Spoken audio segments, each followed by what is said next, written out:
थाना Besra police team के द्वारा 2 लोगों को गिरफ्तार किया गया है। इन 2 लोगों का नाम प्रवीण और सत्येंद्र है।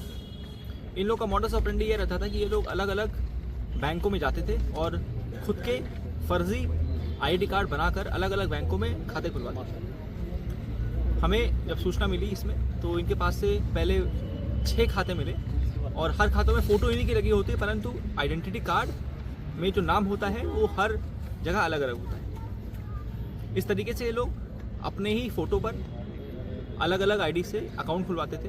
वो अकाउंट एक जो फर्म्स होती हैं उनके नाम पे अकाउंट खुलवाते थे। अकाउंट खुलवाने के बाद जो जीएसटी का इनपुट टैक्स क्रेडिट वो इन खातों में, क्योंकि उन फर्म्स का बिल जनरेट होते थे, उस बिल के जनरेट के आगे जब उनमें इनपुट टैक्स क्रेडिट उनमें ट्रांसफ़र किया जाता था, तो उस आईटीसी को प्राप्त करने के लिए, जो कि एक तरह का रिफंड होता है जीएसटी के नाम पर, उस रिफंड को प्राप्त करने के लिए ये लोग इन फर्जी फर्म्स के खाते खुलवाते थे और उसका एक पर्टिकुलर अमाउंट ऑफ कट लेकर ये लोग भाग जाते थे। इनके पास से पहले शुरू में हम लोगों को 6 खाते मिले। जब इसमें आगे छानबीन की गई तो मालूम चला कि इनके पास और इनके द्वारा और इनकी टीम के द्वारा लगभग 86 मोबाइल नंबर्स अलग अलग फ़ोन्स में डाले गए, जिनमें लगभग 85 हमको अलग अलग फर्म्स मिली हैं और वो फर्म्स फर्जी फर्म्स हैं, शेल कंपनी है।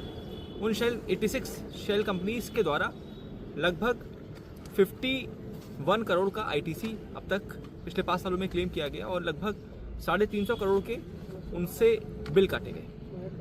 हम लोगों ने जीएसटी विभाग को भी सूचना दी है और वो भी अपने स्तर से इसमें कार्रवाई करेंगे।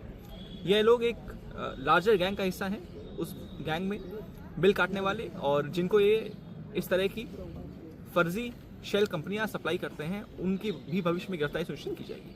कितने राज्यों में सर नेटवर्क चला हुआ है? जो हमें 85 कंपनियां मिली हैं वो अलग अलग राज्यों की हैं। उसमें नॉर्थ इंडिया के कई राज्य हैं, दिल्ली, यूपी सहित नॉर्थ इंडिया कई राज्य हैं और कुछ अलग अलग जोन्स के राज्य भी मौजूद हैं।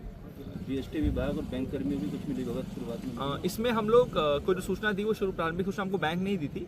बैंक के नेटवर्क में जब मालूम चला कि उन्होंने सेम फोटोग्राफ से अलग अलग नामों से जब खाते खुल रहे थे तो बैंक के द्वारा सूचना दी गई। इसके अलावा जीएसटी विभाग को सूचना दी गई है और अगर और भी किसी की संलिप्तता सामने आएगी तो उसके खिलाफ भी कार्रवाई की जाएगी।